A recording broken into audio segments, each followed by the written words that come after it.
Hello दोस्तों। तो आज बात करेंगे आफ्टर इंजीनियरिंग के बाद आपका फ्यूचर और आपका करियर स्कोप लेके।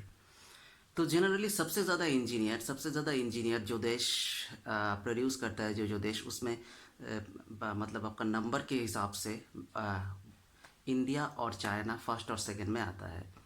मगर आप अगर क्वालिटी का बात करें, क्वालिटी ऑफ इंजीनियर प्रोड्यूस जो देश करता है, 1 से 10, 1 से 10 तक इसमें इंडिया नहीं आता है। तो इसमें कौन सा देश आता है? जनरली अमेरिका आता है, यूएसए और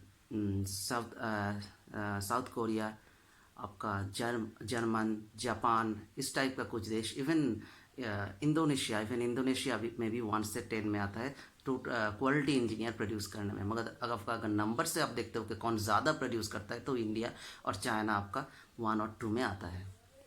तो क्यों ये डिफरेंस क्यों है? सबसे ज़्यादा इंजीनियर प्रोड्यूस कर रहा है मगर फिर भी 1 से 10 में नहीं आ रहा है। Because the system of education, India का जो सिस्टम ऑफ एजुकेशन है वो आपका थियोरिटिकल बेसिस है, एप्लीकेशन बेस्ड नहीं है। मगर इंजीनियरिंग एक ऐसा सब्जेक्ट है जिस पे आपको एप्लीकेशन बेस्ड होना चाहिए आपका एजुकेशन सिस्टम। तो देखते हैं अब नेशनल एजुकेशन पॉलिसी 2020 से क्या होता है।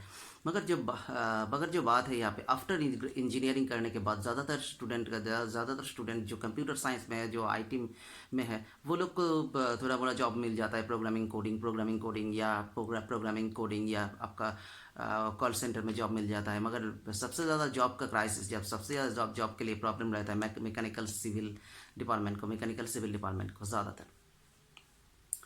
तो अब हम ये बोलेंगे कि आपको ये बताएंगे और ये सजेशन देंगे कि आफ्टर बीटेक आपको क्या करना चाहिए, क्या क्या आपके लिए क्या क्या वेज है आपके लिए, क्या क्या मतलब क्या क्या वेज है आपको फ्यूचर में। तो इंजीनियरिंग के बाद सबसे पहले आप जो इंजीनियरिंग के बाद मतलब जब कैंपसिंग में आपको अगर जॉब मिल जाए, कोई टेक्निकल जॉब या मैनेजरियल जॉब कुछ भी मिल जाए, तो आप वहाँ पे जॉब करते करते आप कोई सर्टिफिकेशन कोर्स कर सकते हो, या आप सॉफ्टवेयर में काम करते हो, या कुछ मैन्युफैक्चरिंग कंपनीज में काम करते हो, या कोई कंस्ट्रक्शन कंपनी में काम करते हो। तो वहाँ से आपको फुल टाइम डिग्री लेना बहुत मुश्किल है, इसलिए आपको कोई पार्ट टाइम डिग्री या आपको वो कोई सर्टिफिकेशन कोर्स के ऊपर ध्यान देना पड़ेगा, जिस कोर्स के मदद से आपको फ्यूचर में उस लाइन पे आपको बहुत हेल्पफुल होगा। तो ये था मेरा first step, technical job. Second जो वे है वो है, आप चाहे इंजीनियरिंग के बाद आप चाहो तो आप गवर्नमेंट जॉब के लिए अप्लाई कर सकते हो।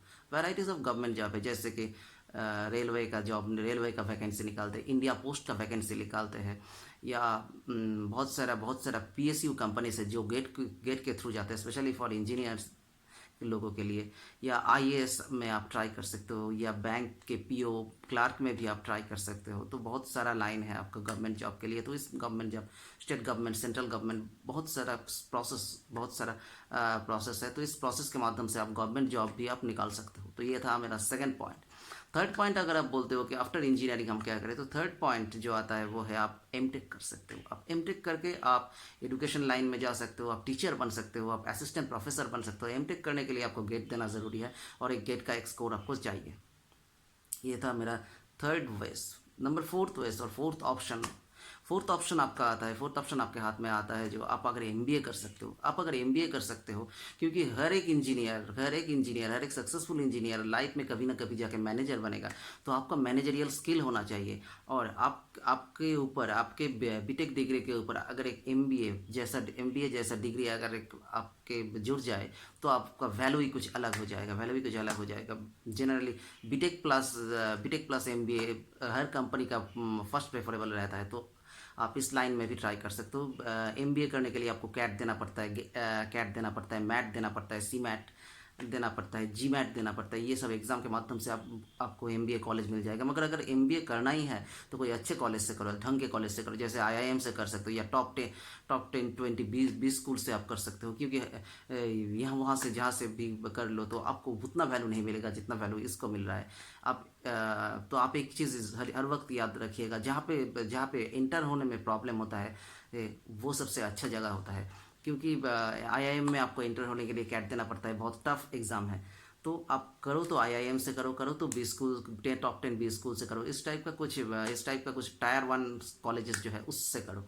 अगर आप उससे एमबीए करते हो तो आपका करियर अच्छा जाने वाला है।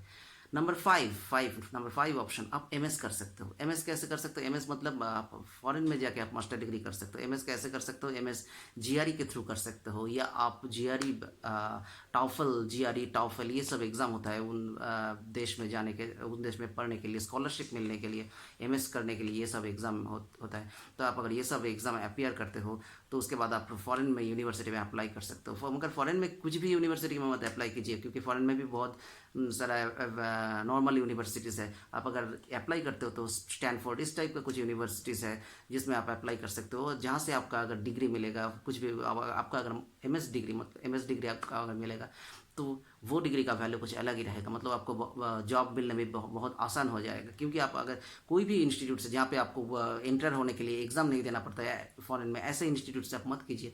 कोई अच्छा इंस्टीट्यूट से अच्छा खासा जीआरई देने के बाद उस देश में अगर कोई एग्ज़ाम है तो उसको दे के आप एंट्री लीजिए।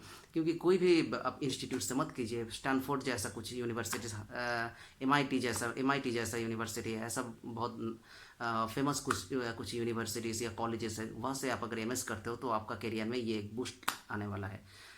तो ये था मेरा 5 पॉइंट। आप अगर इंजीनियरिंग के बाद सोचते हो कि मैं क्या करूँ, तो ये था मेरा 5 पॉइंट। आप इस 5 ऑप्शंस में आप ट्राई कर सकते हो। तो आज के लिए इतना ही, मिलते हैं नेक्स्ट वीडियो पे। Thank you.